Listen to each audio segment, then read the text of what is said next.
Hi Libra, welcome po sa ating channel. At ito ang inyong Daily Gabay Tarot Reading for May 14, 2024. Please be reminded, kung naka-resonate kayo, comment down. Kung hindi kayo naka-resonate, ibigay niyo po sa iba kasi general reading po ito.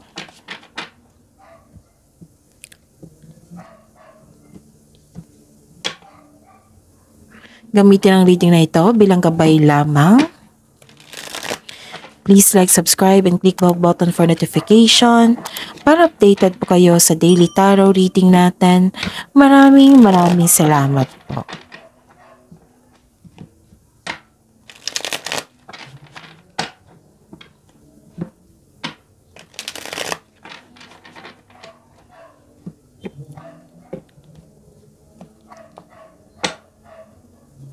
Spirits Guide, mga ganap po ngayong araw na ito, May 14, 2024, para po kay Libra.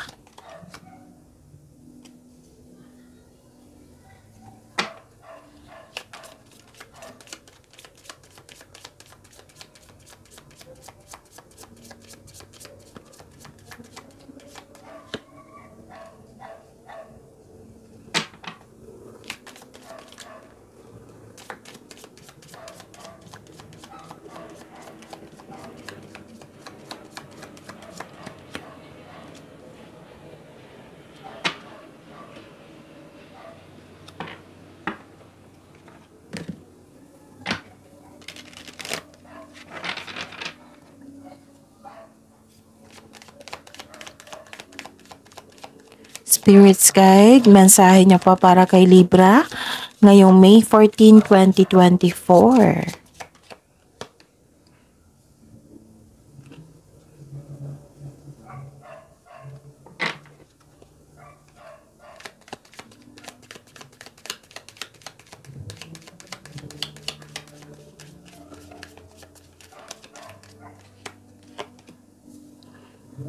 Okay.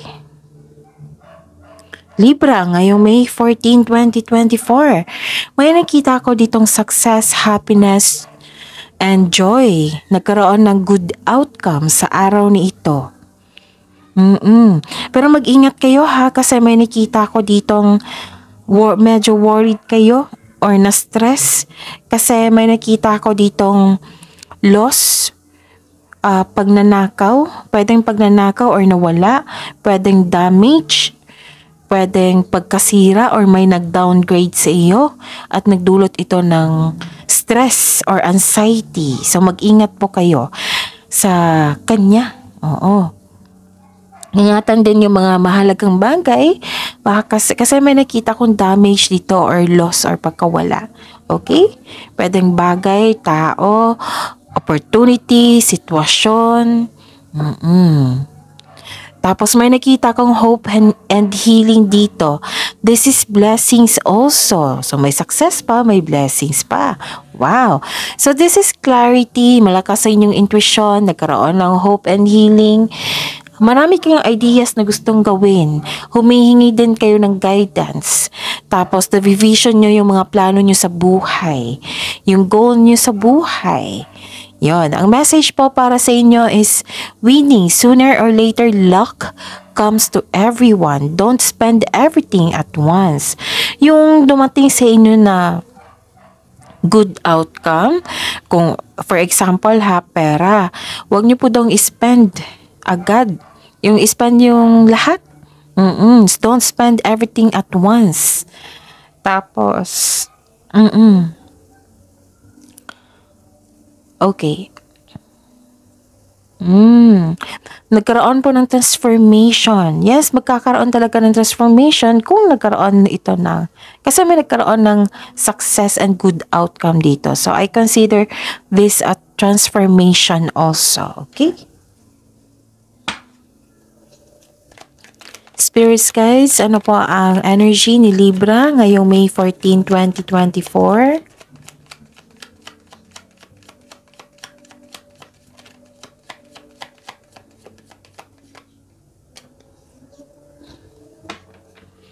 And the clarification is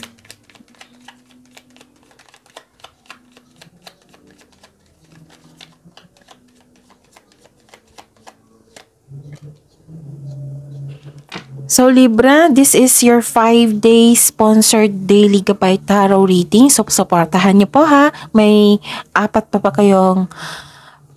po kayong daily reading. So may bukas po.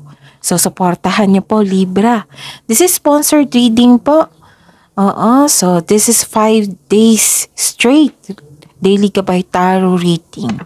Okay? At sa mga hindi pa nakapanood dito ng weekly gabay tarot reading nyo, available na po, ready to view na po, nandun po sa channel natin. Scroll down nyo lang po. At saka sa mga suki ko dito na Libra na monthly gabay, na humihingi ng monthly gabay sa akin, nice kung ipaalam sa inyo na open na po yung schedule natin for booking. So, PM nyo po ako for schedule. At sa mga bago dito na gusto magpa-personal reading, video nyo po ito, may nakasulat dyan na daily gabay tarot reading, right? Para kay Libra. Sa baba niyan, may nakapost na link. I-click nyo po yan para ma-message nyo po ako sa Messenger for inquiry and for booking. Maraming salamat po. At by the way, paalala lang po, medyo may marinig kayong may kumakanta kasi maingay yung kapitbahay namin. And don't worry, nakafocus ako sa reading nyo and focus po kayo sa akin, Libra. Focus kayo sa akin para may makuha kayong mensahe sa araw na ito. Maraming salamat. Okay, Libra, ngayong May 14, 2024. May nakita ko ditong malakas ang inyong intuition. Diba sabi ko sa inyo kanina dito na malakas ang inyong intuition. Some of you busy talaga ngayon kasi may nakita ako ditong self-study. Marami kayong ideas, which is the clarification here. Nagkaroon ng transformation and another clarification here. Kasi may transformation changes. And naka-receive din kayo ng wisdom message. Very confident kayo ngayon. And yung ginagamit nyo talaga yung common sense nyo. Marami kayong ideas, iniisip, at nagkaroon ng awareness. At may malalaman kayong sikreto. May malalaman kayong sikreto mula sa isang tao. Libra. So, sabi po ng card dito na kailangan yung makinig sa inyong intuition. Kasi may nakita ko dito na may mensahe ang inyong intuition. So, kailangan yung mag-connect sa inyong intuition. So, ang advice po is to clear your mind and ask your heart for the answers you seek. Actually, yung hinahanap nyong tanong, hinahanap nyong sagot, nasa inyo lang po yung tanong. Ano ba nangyari sa akin, Libra? Yung hinahanap niyo sagot sa yung mga katanungan, nasa iyo na po yung sagot. The answers are already within you. Nabaliktad yung sinabi ko. Pasensya na po. So, trust your own counsel first. Bago kayo maniwala sa advice ng iba, syempre, mas importante yung maniwala kayo muna sa inyong sarili, di ba? And listen to your intuition, ha?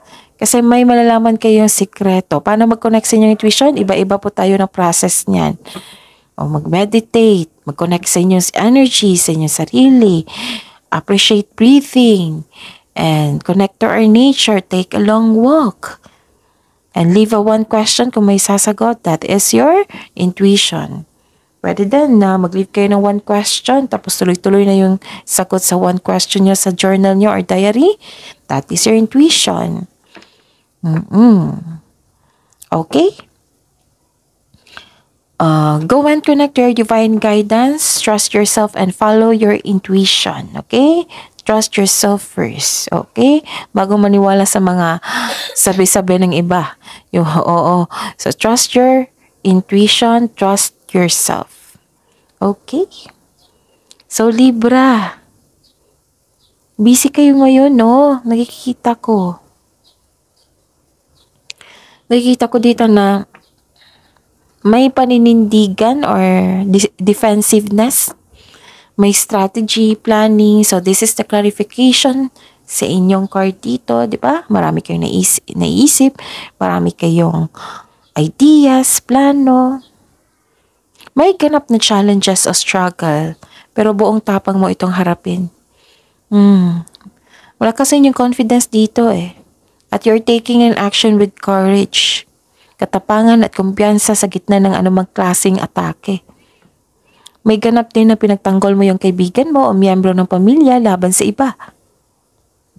Tapos huwag kayong mag-focus sa hindi nyo na makontrol ha. Mag-focus kayo sa makontrol nyo. Okay, huwag nyo hayaan na magkaroon ng stagnation sa araw na ito. Kailangan maging productive pa rin kayo. Okay? May nakita ko dito negotiation for a raise ng allowance, pwedeng sweldo or kontrata. And this is good news kasi may magkakaroon ng successful agreement. Kung may challenge kayo ngayon, sabi po dito, temporary lang po ito na kailangan nyo ma-overcome po.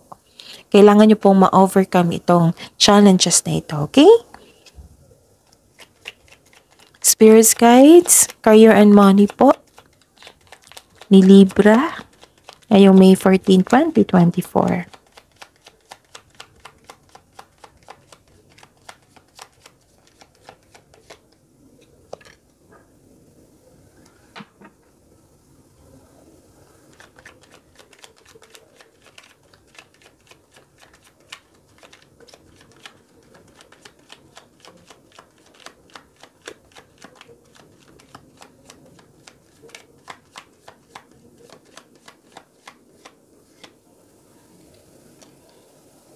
Okay, saglit lang po. Inom muna ako ng tubig.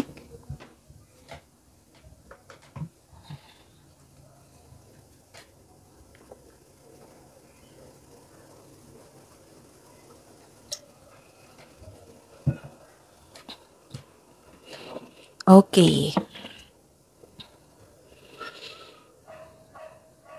So, Libra, sa career and money niyo po, malakas talaga inyong intuition. 1, 2, 3. 3 cards na po ang nagsabi dito na malakas sa inyong intuition. Yes. Mataas ang intuition mo ngayon. And this is the second card na may nalaman kang sekreto. May sekreto kang malalaman ngayon. Malalaman mo na kung sino yung tao na hindi totoo sa inyo. Yung manloloko or nanloko sa inyo. So this card tells you na dapat ikaw ay magpahinga po kasi nakita ko dito, 'di ba? Sabi ko kanina na busy kayo. Ang sabi po ng card dito, baka kailangan po daw kayong magpahinga at magnilay-nilay. And warning din po sa kaaway na nagtatago. Nagtatagong anyo. Be careful of seeing things that are not there. Di ba po may nakita ko dito na, di ba may nasabi ako dito kanina na may raise ng allowance, may kontrata, di ba? Pero may nakita ko dito na may kontrata, tapos kailangan nyo po daw magbasa muna bago pumirma. And listen to your intuition, kasi malakas yung intuition, di ba? 3 card na po nagsabi dito. Listen to your intuition. Baka kasi may hidden charges or makadiscover ka ng deal na hindi naman totoo. Kaya be wise at mag-ingat po, basahin at intindihin ng mabuti ang kontrata na ito bago pumirma. Kung kailangan bang pirmahin. Okay? Ano pa? May nakita ko dito na concern sa isang tao na mayapang. Pwede din na may tao na arrogante sa inyong achievement and recognition. May bossy din dito. May bossy dito na gustong makuha lahat ang gusto niya. Yung gusto niya yung mga instruction niya, yung billing niya, gusto niyang makuha agad yung resulta. Ganun. So may concern kayo sa kanya. And some of you, hindi kayo satisfied sa completion ng project nyo. And this card also tells you na huwag masyadong Huwag nyo dang masyadong gastahin. Okay. So, dalawang card na po nagsabi dito, don't spend everything at once. Yung dumating na pera sa inyo, yung dumating na opportunity sa inyo, yung blessings na dumating sa inyo. So, this card also tells you na huwag masyadong gastahin kung ano mga biyayang natanggap. So, dalawang card na po nagsabi dyan, ha? So, pay attention. And celebrate, yung biyayang natanggap po, celebrate it by expressing gratitude and generosity. Spirit Guide, love, life, self-love, partnership, and romance.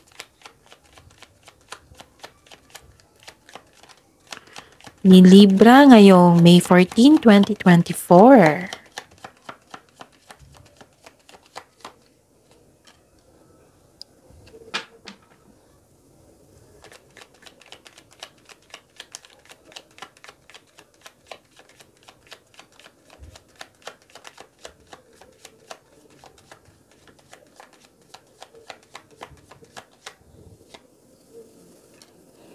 Okay. May nakita ko ditong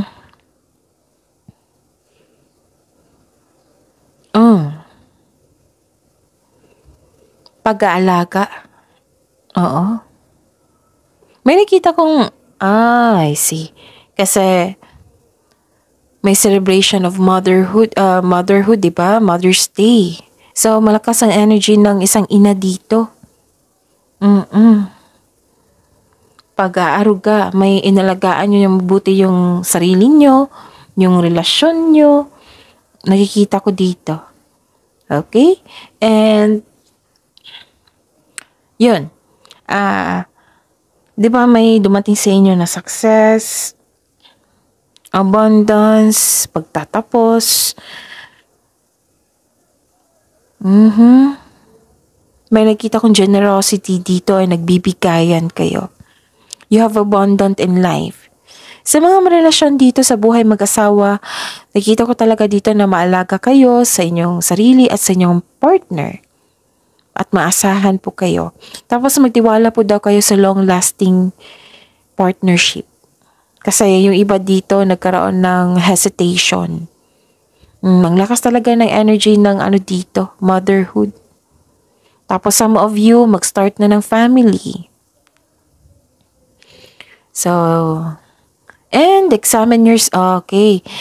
Magbibigay ng magandang energy yung connection nyo sa mother nyo, sa isang mother figure, or sa bata. So, check nyo.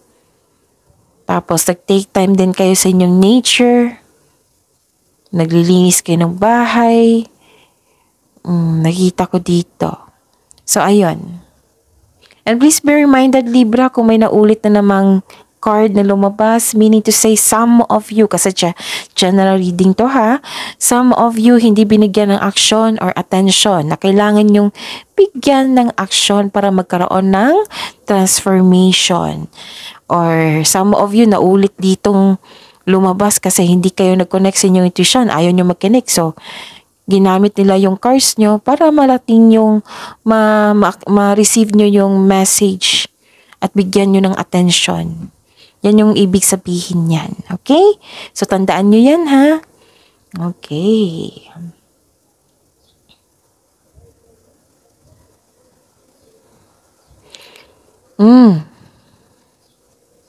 May natanggap kayong opportunity pero hindi niyo tinanggap dahil sa meron kang dahilan. Nagkaroon din ng delay dito. Uncomfortable ka sa changes kasi may transformation, right? Oo. Pero this is only temporary. Baka nag-adjust po kayo. Nagkaroon ng adjust, nag-a-adapt pa kayo sa bagong simula. Diba? So, check natin kung may repeating number. Give me time po. 6, 7. Meron, 7. I think meron pa eh. So, check ko muna ha. Give me time po. 9, wala. 6, ay 7.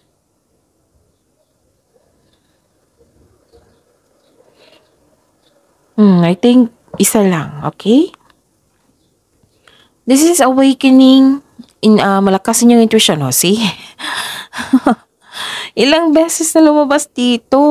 I think 5 card na po nagsabi na malakasin yung intuition. So, take it as a reminder na kung kailangan nyo mag-connect sa inyong intuition kasi may mensahe po na para sa inyo.